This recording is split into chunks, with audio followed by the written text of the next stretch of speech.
दोस्तों नमस्कार। स्वागत है एक बार आपका पुनः हमारे YouTube channel exam pulse with Ankit पर। और आज की वीडियो का विषय होगा स्वर उच्चारण के आधार पर। आज हम सीखेंगे उच्चारण के आधार पर स्वरों को कितने भागों में विभाजित किया गया है। तो उच्चारण के आधार पर स्वरों को 3 भागों में विभाजित किया गया है। जो पहला है वो है मुख विवर। मुख विवर विवर पहला है मुख विवर। और जो दूसरा है वो है जिह्वा के प्रयोग के आधार पर। जिह्वा के प्रयोग के आधार पर के प्रयोग के आधार पर के आधार पर आधार पर जिह्वा के प्रयोग के आधार पर। मुख विवर को ऐसे समझें, मुख द्वार खुलने के आधार पर। मुख द्वार खुलने के आधार पर। खुलने के आधार पर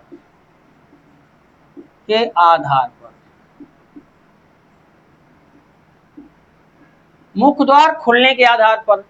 और दूसरा है जिह्वा के प्रयोग के आधार पर। और जो तीसरा है वो हमारा है ओठों की स्थिति के आधार पर।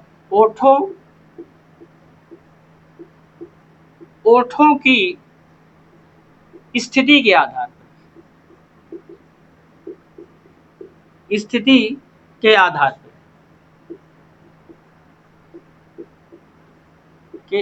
पर आप सीख रहे हैं स्वर उच्चारण के आधार पे।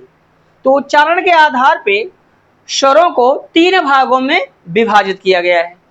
पहला है मुख विवर। मुख विवर से मतलब है कि मुख द्वार खुलने के आधार पे। और दूसरा है जिह्वा के प्रयोग के आधार पे। और जो तीसरा है वो है ओठों की स्थिति के आधार पर। अब यहाँ पर याद रखिए, आप जब आप उच्चारण की बात करेंगे, उच्चारण के आधार पर स्वरों को कितने भागों में विभाजित किया गया है, तो याद रखो 3 भागों में। पहले का नाम है मुख विवर, इसको आप क्या बोलेंगे, मुख द्वार खुलने के आधार पर। और दूसरा जो है वो जिह्वा के प्रयोग के आधार पर। और तीसरा जो है ओठों की स्थिति के आधार पर। अब यहाँ पर हम पहला सीखेंगे मुख विवर। मुख विवर के अंतर्गत कौन कौन आते हैं। तो याद रखो उच्चारण के आधार पर स्वरों को 3 भागों में विभाजित किया गया है। पहला मुख विवर, मुख द्वार खुलने के आधार पर। दूसरा जिह्वा के प्रयोग के आधार पर। और तीसरा ओठों की स्थिति के आधार पर। अब पहले पर हम देखते हैं, पहले को देखते हैं कि मुख विवर में कौन कौन से स्वर आते हैं। जरा देखें।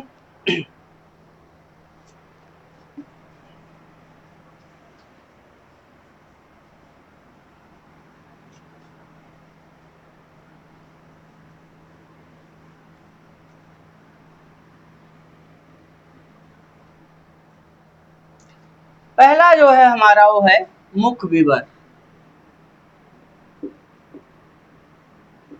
मुख विवर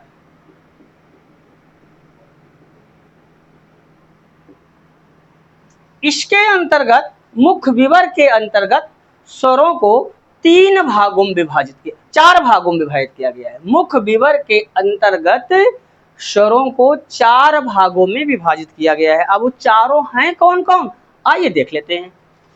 इसमें 4 हैं। पहला है हमारा विवृत स्वर। विवृत स्वर, विवृत स्वर पहला है विवृत स्वर। और दूसरा है अर्धविवृत स्वर।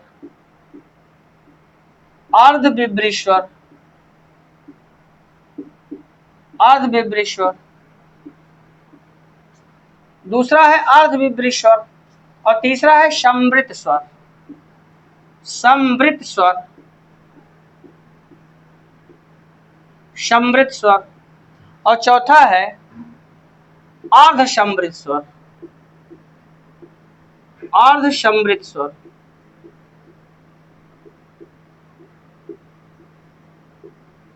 अर्ध समृद्ध स्वर। अब देखिए आप मुख्य विवर, एक बार पीछे चलते हैं। पीछे उच्चारण के आधार पर हम सीख रहे हैं स्वर। तो उच्चारण के आधार पर स्वरों को 3 भागों में विभाजित किया गया है। पहले का नाम मुख्य विवर, मुख द्वार खुलने के आधार पर, और दूसरा है जिह्वा के प्रयोग के आधार पे, और तीसरा है ओठों की स्थिति के आधार पे। यहाँ पर हम पहला सीख रहे हैं मुख्य विवर। तो मुख्य विवर के अंतर्गत स्वरों को 4 भागों में विभाजित किया गया है। पहले का नाम है विवृत स्वर, दूसरे का नाम है अर्ध विवृत स्वर, तीसरे का नाम है समृत स्वर, और चौथे का नाम है अर्ध समृत स्वर। अब हम सीखेंगे विवृत स्वर किसे कहते हैं। आइए देखें विवृत स्वर होता क्या है।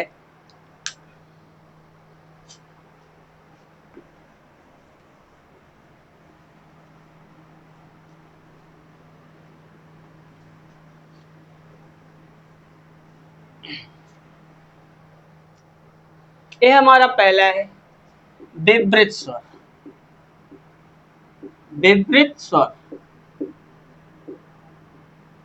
अब यहां देखें विवृत स्वर किन्हें कहा जाता है। विवृत स्वर जिन स्वरों के उच्चारण में मुख द्वार, हमारा ये मुख द्वार पूरी तरह से खुल जाता है। जिन स्वरों के उच्चारण में मुख द्वार पूरी तरह खुल जाता है उन्हें विवृत स्वर कहते हैं। फिर सुन लीजिए, जिन स्वरों के उच्चारण में मुख द्वार पूरी तरह से खुल जाता है उन्हें विवृत स्वर कहते हैं। इनकी संख्या 1 है। वो है कौन। विवृत स्वर की संख्या सिर्फ 1 है, वो है दीर्घ आ। ये है हमारा दीर्घ आ, ये है विवृत स्वर। क्यों? क्योंकि दीर्घ आ एक ऐसा स्वर है जिसके उच्चारण में हमारा मुख पूरी तरह से खुल जाता है, इसलिए दीर्घ आ विवृत स्वर की श्रेणी में आता है। अगर आपके एग्जाम में पूछ लिया कि निम्नलिखित में कौन विवृत स्वर है, तो याद रखिए दीर्घ आ वाला ऑप्शन आपका सही होगा। चलते हैं अर्ध विवृत स्वर की तरफ। दूसरा अर्ध विवृत स्वर।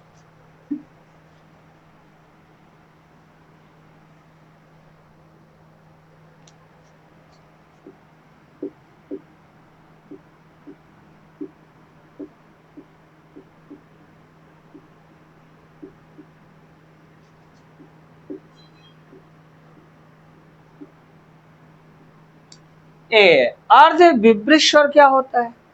तो इसकी परिभाषा ये कहती है जिन स्वरों के उच्चारण में मुख द्वार लगभग आधा खुलता है। जिन स्वरों के उच्चारण में मुख द्वार लगभग आधा खुलता है उन्हें अर्ध विवृत स्वर कहते हैं। इनकी संख्या 3 है। अब वो देखेंगे 3 कौन कौन है।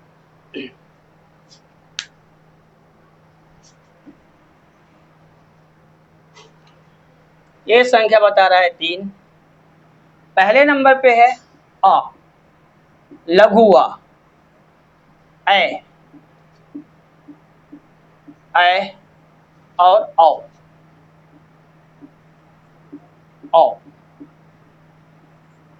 ये 3 इन्हें अर्ध विवृत स्वर कहा जाता है।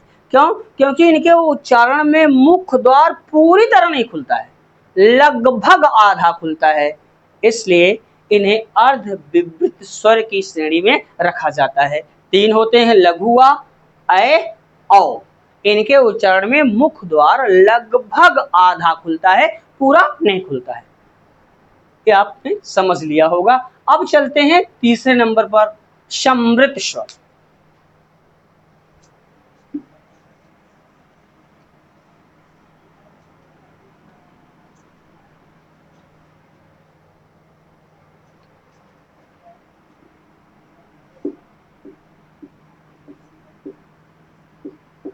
समृत स्वर। अब ये क्या है। इसकी परिभाषा बताती है कि जिन स्वरों के उच्चारण में मुख द्वार लगभग बंद सा हो जाता है, अर्थात ऐसे स्वर जिनके उच्चारण में हमारा जो मुख द्वार है लगभग बंद हो जाए उन्हें समृत स्वर कहते हैं। इनकी संख्या 4 है। अब वो 4 हैं, जरा देख लेते हैं कौन कौन।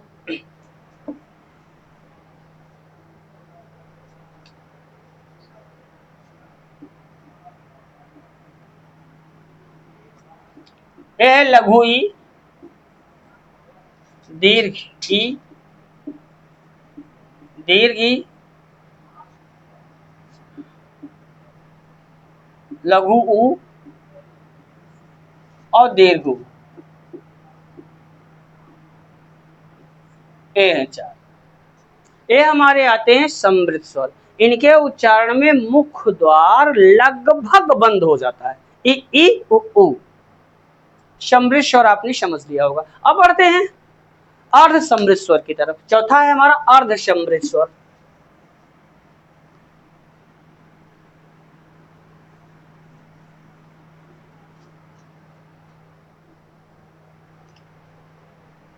चौथा है अर्ध समृद्ध स्वर। अर्ध समृद्ध स्वर,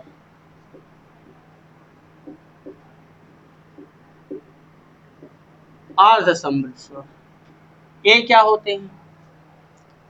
जिन स्वरों के उच्चारण में मुख्य द्वार लगभग आधा बंद हो जाता है।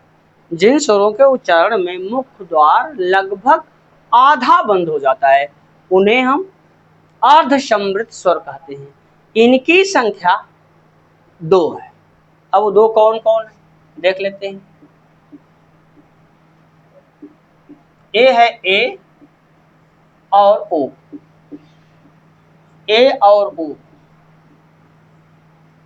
ये हैं अर्ध समृद्ध स्वर। क्यों? क्योंकि इनके उच्चारण में मुख्य द्वार लगभग आधा बंद हो जाता है। तो उच्चारण के आधार पर आपने देखा कि स्वरों को 3 भागों में विभाजित किया गया है। पहला है विवृत स्वर, पहला है मुख विवर, मुख द्वार खुलने के आधार पे, और दूसरा है जिह्वा के प्रयोग के आधार पे, और तीसरा है ओठों की स्थिति के आधार पे। तो पहला तो आपने मुख विवर, मुख द्वार खुलने के आधार पे, उसमें 4 हैं, चारों आपने जान लिया। पहले नंबर पे विवृत, दूसरे पर अर्ध विवृत, तीसरे पर समृद्ध और चौथे पर अर्ध समृद्ध। अब हम लोग चलते हैं पार्ट 2 में। जिह्वा के प्रयोग के आधार पे स्वरों को कितने भागों में विभाजित किया गया है, आइए जिह्वा के प्रयोग के आधार पर सीखते हैं।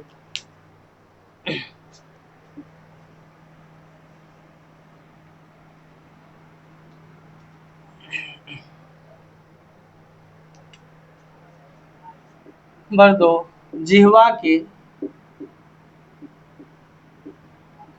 प्रयोग के आधार पर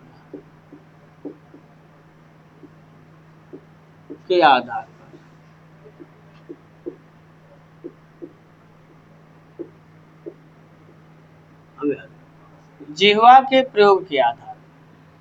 तो जिह्वा के प्रयोग के आधार पर स्वरों को 3 भागों में विभाजित किया गया है।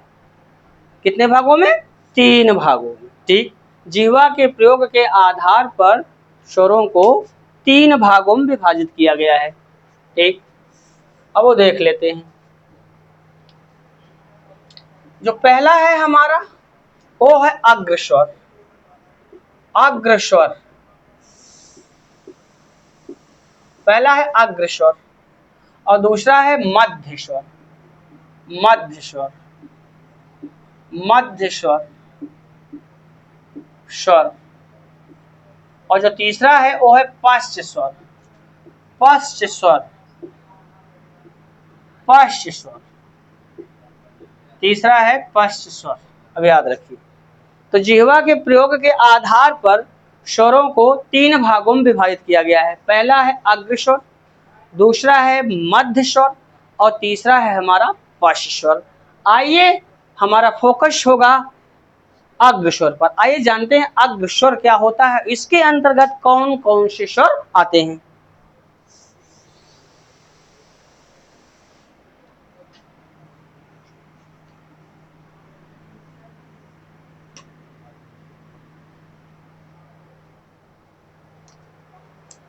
नंबर 1 अग्रस्वर। अग्रस्वर, अग्रस्वर किसे कहते हैं? इसकी परिभाषा कहती है कि जिन स्वरों के उच्चारण में जिह्वा के अगले भाग का प्रयोग होता है। ये ऐसे स्वर जिनके उच्चारण में हमारी जिह्वा का अगला भाग यूज होता है उन्हें हम अग्रस्वर कहते हैं। इनकी संख्या 4 है।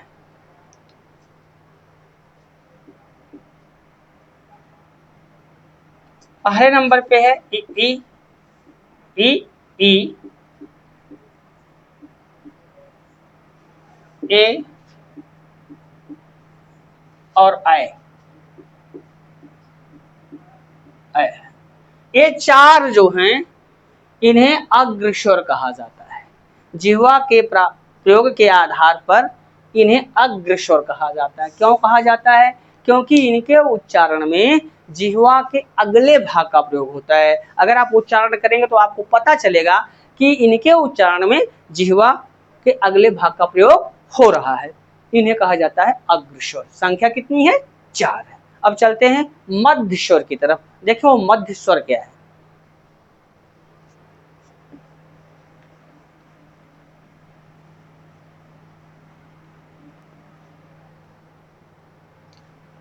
दूसरा हमारा है मध्य स्वर। मध्य स्वर। अब ये क्या होता है मध्य स्वर?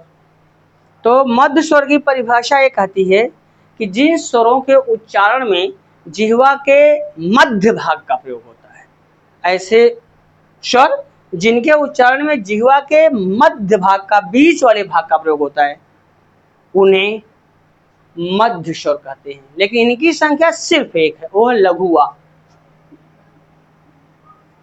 लघुआ ये है मध्य स्वर। मध्य स्वर इसलिए है क्योंकि इसके उच्चारण में जिह्वा के मध्य भाग का प्रयोग हो रहा है, इसलिए है मध्य स्वर। चलते हैं तीसरे नंबर पर पार्श्व स्वर।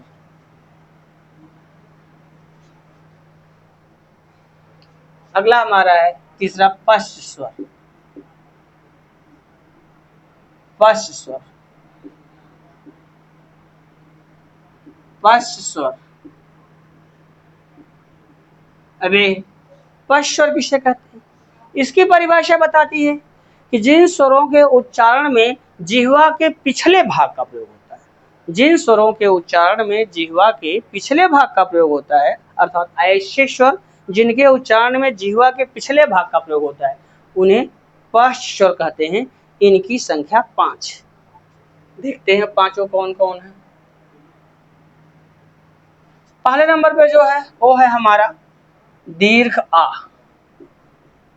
दीर्घा। फिर है लघु उ, लघु। फिर है दीर्घ उ, दीर्घ उ। फिर है ओ, ओ। फिर है औ, औ। अब समझिए, ये 5 ऐसे हैं जिनके उच्चारण में जिह्वा के पिछले भाग का प्रयोग होता है, इसलिए इन्हें हम पार्श्व स्वर के नाम से जानते हैं। आई होप यहाँ पर जिह्वा के प्रयोग के आधार पर आपने स्वर जान लिया। अब चलते हैं तीसरा पार्ट, ओठों की स्थिति के आधार पर। आइए देखते हैं।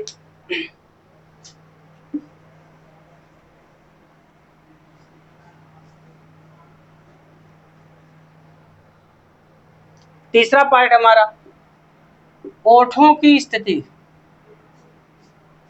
स्वर ओठों की स्थिति के आधार पर। ओठों की स्थिति के आधार पर, स्थिति के आधार पर,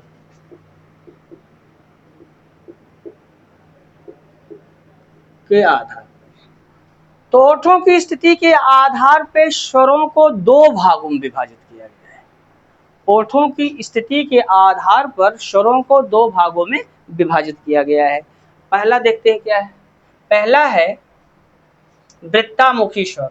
वृत्तामुखी स्वर, वृत्तामुखी स्वर, वृत्तामुखी स्वर। और दूसरा है आवृत्तामुखी स्वर, आवृत्तामुखी स्वर, आवृत्तामुखी स्वर, आवृत्तामुखी स्वर। ये हो गए हमारे 2।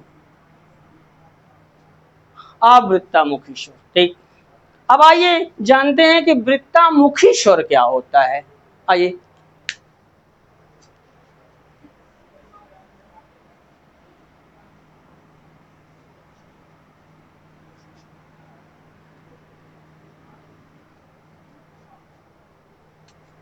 नंबर 1, वृत्तामुखी स्वर।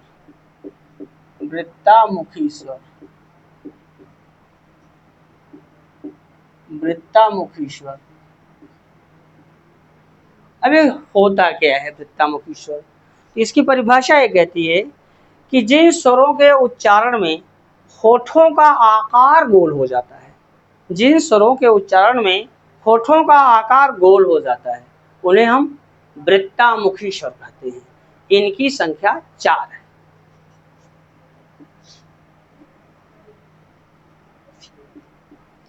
उ उ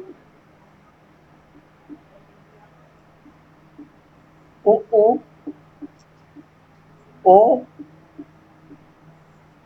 औ औ 4 ये है हमारे वृत्तामुखी स्वर। इनकी संख्या 4 है। क्यों क्यों ये वृत्तामुखी है? क्योंकि इनके उच्चारण में होठों का आकार गोल हो जाता है, इसलिए इन्हें वृत्तामुखी स्वर कहते हैं। आइए दूसरा देखते हैं।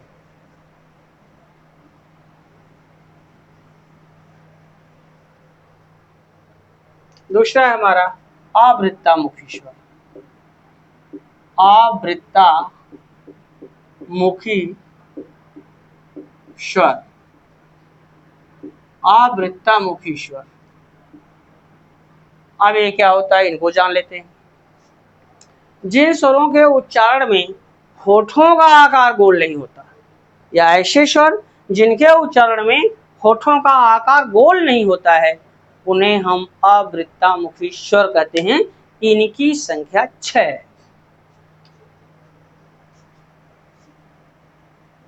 6 देखते हैं कौन कौन। आ लघु आ, दीर्घ आ, ई लघु ई, दीर्घ ई, ए आय, ए हम 6। ए इन्हें अवृत्तामुखी स्वर कहा जाता है। क्यों? क्योंकि इनके उच्चारण में होठों का आकार गोल नहीं होता है। हमने स्वर पढ़ लिया, स्वर को जान लिया। एक बार हल्का सा क्विक रिवीजन करते हैं। 52 वर्ण होते हैं। हिंदी में मूलतः वर्णों की कुल संख्या 52 होती है। 52 वर्णों के अध्ययन को आसान बनाने के लिए इन्हें कितने भागों में विभाजित किया गया? वैसे तो 2 भागों में विभाजित किया जाता है, लेकिन अन्य में एक और बढ़ जाता है। इन 52 के अध्ययन को आसान बनाने के लिए इन्हें 3 भाग में विभाजित किया। पहला स्वर, दूसरा व्यंजन और तीसरा अन्य। स्वरों की संख्या 11, व्यंजनों की संख्या 33 और अन्य की संख्या 8। 8 में संयुक्त व्यंजन 4 होता है, उत्क्षिप्त व्यंजन 2 होता है, अनुस्वार 1 होता है, विसर्ग 1 होता है। बात अगर करें स्वर की, तो स्वरों के अध्ययन को आसान बनाने के लिए स्वरों को 3 भागों में विभाजित किया। पहला है मात्रा के आधार पर, दूसरा है रचना के आधार पर और तीसरा है उच्चारण के आधार पर। मात्रा के आधार पर आपने देखा था, मात्रा के आधार पर स्वरों को 3 भागों में विभाजित किया गया। पहला है ह्रस्व स्वर, दूसरा है दीर्घ स्वर और तीसरा है प्लुत स्वर। ह्रस्व स्वरों की संख्या 4 होती है, दीर्घ स्वरों की संख्या 7 होती है। प्लुत स्वर का प्रयोग संस्कृत में होता है, हिंदी में होता नहीं, इसलिए इनकी संख्या को कोई इंपॉर्टेंस नहीं है। दूसरे नंबर पे आता है हमारा रचना के आधार पे। रचना के आधार पे जो स्वर हैं उनको 3 भागों में विभाजित किया गया है। पहले नंबर पे है मूल स्वर, दूसरे पर है दीर्घ स्वर और तीसरे पर है संयुक्त स्वर। मूल स्वरों की संख्या 4 है, दीर्घ स्वरों की संख्या 3 है, संयुक्त स्वरों की संख्या 4 है। और तीसरे नंबर पर जब हम आए तो उच्चारण के आधार पर। उच्चारण के आधार पर स्वरों को 3 भागों में विभाजित किया। पहले नंबर पर 3 भागों में, उच्चारण के आधार पर स्वरों को 3 भागों में विभाजित किया गया है। पहले नंबर पे जो है वो है मुख विवर, मुख द्वार खुलने के आधार। दूसरा है, पहला है मुख विवर, मुख द्वार खुलने के आधार पे, और जो दूसरा है वो है क्या है, इसके पहले आपने क्या पढ़ा, अब आप जरा सोच के बताइए क्या पढ़ा था। पहले नंबर पर मुख विवर, मुख द्वार खुलने के आधार पे, दूसरा जिह्वा के प्रयोग के आधार पे, और तीसरा ओठों की स्थिति के आधार पे। तो मुख विवर को 4 भागों में विभाजित किया है, विवृत स्वर, अर्धविवृत स्वर, सम्मिश्र स्वर, अर्धसम्मिश्र स्वर। अब जब जिह्वा के प्रयोग की बात करें तो जिह्वा के प्रयोग के आधार पर स्वरों को 3 भागों में विभाजित किया, अग्र स्वर, मध्य स्वर, पश्च स्वर। और ओठों की स्थिति के आधार पर बात करें तो ओठों की स्थिति के आधार पर स्वरों को 2 भागों में विभाजित किया, वृत्तामुखी स्वर, अवृत्तामुखी स्वर। इस तरह से स्वर हमने पढ़ लिया। अब स्वरों के उच्चारण स्थान को देखेंगे, बड़ा इंपॉर्टेंट है कि कौन सा स्वर कहां से उच्चारित होता है, उसका उच्चारण स्थान क्या है, आइए जानते हैं।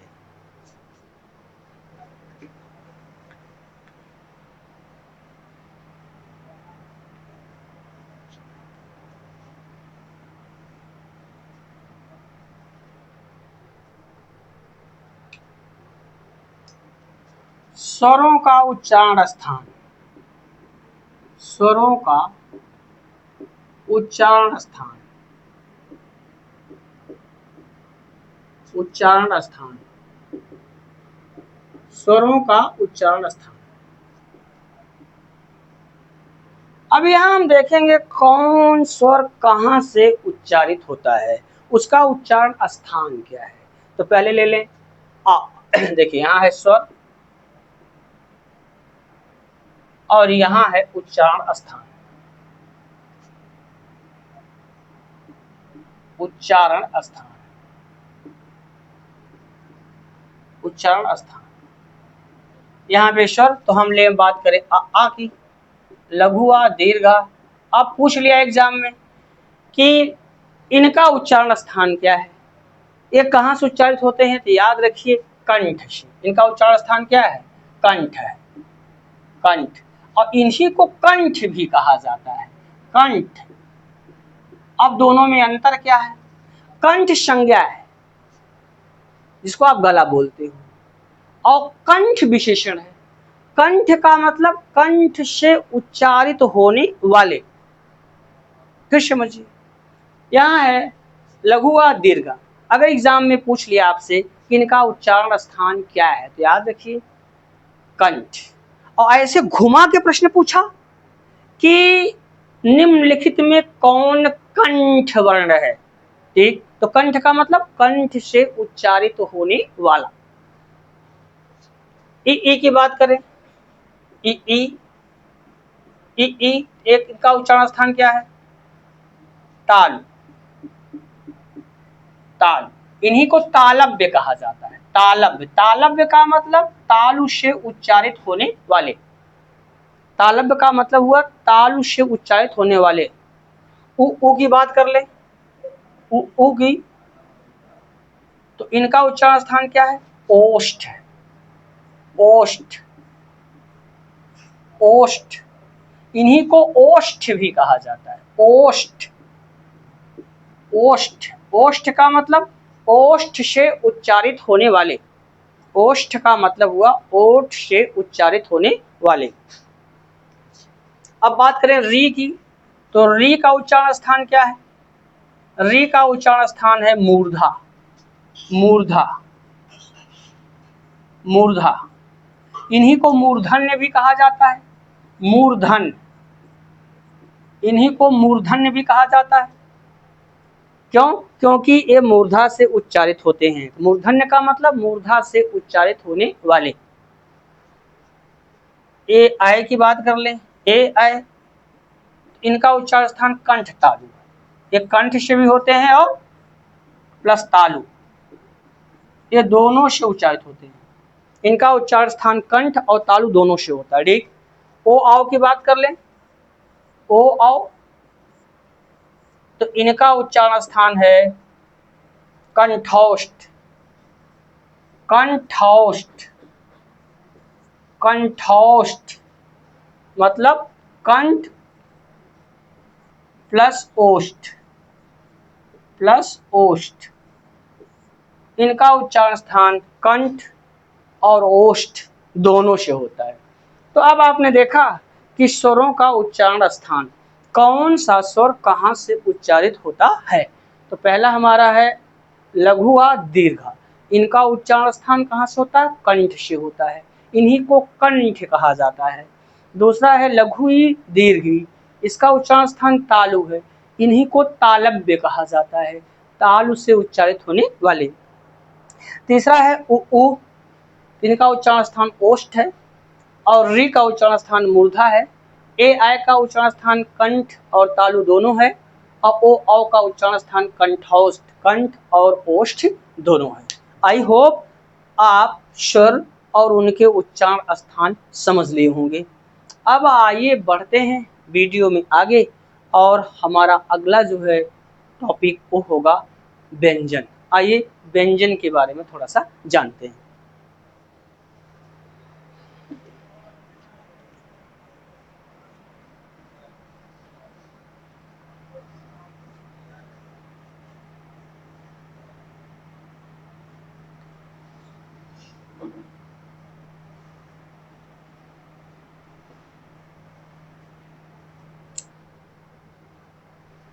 बावन वर्ण होते हैं हिंदी में, उनको 3 भागों में विभाजित किया है, स्वर, व्यंजन, अन्य। स्वर आपने पढ़ लिया है, अब आप पढ़ने जा रहे हैं व्यंजन। आइए देखते हैं व्यंजनों की संख्या कितनी बताई गई, 33। आइए जानते हैं व्यंजन किसे कहते हैं, व्यंजन होता क्या है। देख, व्यंजन इनको अंग्रेजी में क्या कहते हैं, कॉन्सोनेंट कहते हैं। क्या कहते हैं, कॉन्सोनेंट, कॉन्सोनेंट। अब लाओ व्यंजन क्या होता है। तो व्यंजन की परिभाषा ये बताती है, ऐसे वर्ण जो स्वरों की सहायता से उच्चारित होते हैं, ऐसे वर्ण जिनके उच्चारण में स्वरों की सहायता लेनी पड़ती है, उन्हें व्यंजन कहते हैं। अथवा ऐसे वर्ण जिनके उच्चारण में फेफड़े से निकलने वाली वायु मुंह के किसी स्थान विशेष, मुंह में कहीं न कहीं किसी न किसी रूप में एक बाधित होकर निकलती है। फिर सुनिएगा, व्यंजन, व्यंजन किसे कहते हैं। तो ऐसे व्यंजन ऐसे वर्ण होते हैं जिनके उच्चारण में स्वरों की सहायता लेनी पड़ती है। या दूसरी परिभाषा इसकी देखें, दूसरी परिभाषा एक आती है, ऐसे वर्ण जिनके उच्चारण में फेफड़े से निकलने वाली वायु मुंह में कहीं न कहीं किसी न किसी रूप में बाधित होकर निकलती है, उन्हें व्यंजन कहते हैं। ये तो व्यंजन आपने जान लिया। अब इंपॉर्टेंट चीज ये है कि प्रत्येक व्यंजन वर्ण में आ स्वर समाहित होता है। कौन, ए, आ। कोई भी व्यंजन वर्ण होगा, व्यंजनों की संख्या कितनी है, 33, और प्रत्येक व्यंजन वर्ण में आ स्वर समाहित होता है। और किसी भी व्यंजन वर्ण में समाहित स्वर को बाहर करने के लिए हम उस व्यंजन वर्ण के नीचे हल चिन्ह अर्थात हलंत लगाकर उसमें समाहित स्वर को बाहर कर लेते हैं। कैसे करते हैं, आइए देखते हैं।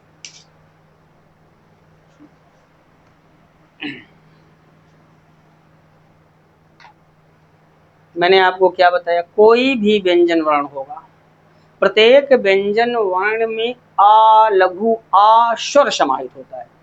और बात उसी व्यंजन की नहीं, उसी स्वर की नहीं, किसी भी व्यंजन में कोई भी स्वर समाहित होगा तो उस स्वर को बाहर करने के लिए हम उस व्यंजन वर्ण के नीचे हलंत लगा देंगे और हलंत लगाकर उसमें समाहित स्वर को बाहर कर लेंगे। कैसे, जैसे देखते हैं, यहाँ पे लिखा है का, तो सीधे सी बात का व्यंजन है।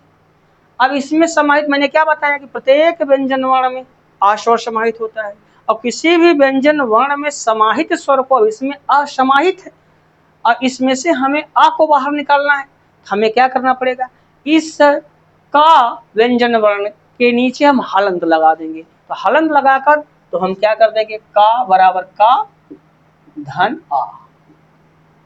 अब ले, अब इसमें कौन समाहित था, इसमें हमारा आ समाहित था, और इस आ को क्या निकालने के लिए हमने इसके नीचे हलंत लगा दिया। अब जैसे यहाँ लेते हैं माँ, तो माँ में भी आ समाहित है, तो माँ के नीचे हलंत लगाइए और निकाल लीजिए क्या,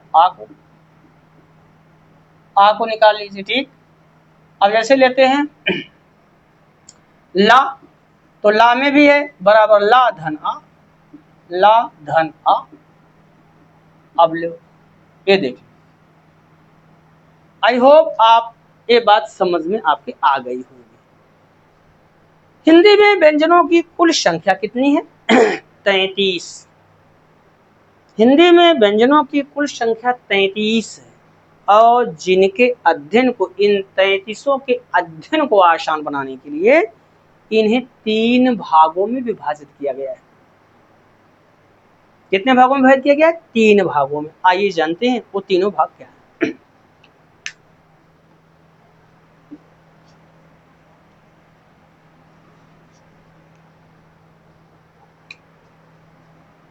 व्यंजन, ये 3 भागों में, संख्या इनकी कितनी है 33, और इन 33 के अध्ययन को आसान बनाने के लिए कैसे पढ़े इन 33 को कि हमारे लिए आसान हो जाए, इनको 3 भागों में विभाजित कर दिया है। आइए जानते हो कौन कौन है। पहले नंबर पे जो है वो अस्पर्श व्यंजन, अस्पर्श व्यंजन पहला जो है वो है अस्पर्श व्यंजन, और दूसरा जो है वो है अंतस्थ व्यंजन, अंतस्थ, अंतस्थ व्यंजन, अंतस्थ व्यंजन, और तीसरे नंबर पे जो आता है वो है हमारा ऊष्म व्यंजन, ऊष्म व्यंजन, ऊष्म व्यंजन। ये याद रखिए, ये 3 पार्ट में हो जाते हैं। ठीक, पहला पार्ट हमारा स्पर्श व्यंजन, स्पर्श व्यंजनों की कुल संख्या कितनी है 25, अभी आपको समझाते हैं 25। अंतस्थ व्यंजनों की संख्या कितनी है 4, और ऊष्म व्यंजनों की संख्या कितनी है 4। तो 25 है स्पर्श व्यंजन, 4 है अंतस्थ व्यंजन, और 4 है ऊष्म व्यंजन। तो 25 25 प्लस 4 और plus 4 equal to how many 33। तो 33 होते हैं व्यंजन, और इनको 3 पार्ट में डिवाइड किया, स्पर्श व्यंजन, अंतस्थ व्यंजन और ऊष्म व्यंजन। बस आज की वीडियो में दोस्तों यहीं तक, और मिलते हैं आपसे अगली वीडियो में। तब तक के लिए विदा। हाँ, रोज की तरह चलते चलते आपसे खास रिक्वेस्ट, अगर वीडियो पसंद आए तो उसको लाइक और दोस्तों के साथ शेयर कीजिए, और अगर आप हमारे चैनल पर नए हैं तो चैनल को सब्सक्राइब कर लीजिए, ताकि हमारी आने वाली हर वीडियो आप तक जल्द से जल्द पहुंच सके। मिलते हैं आपसे अगली वीडियो में। Best of luck.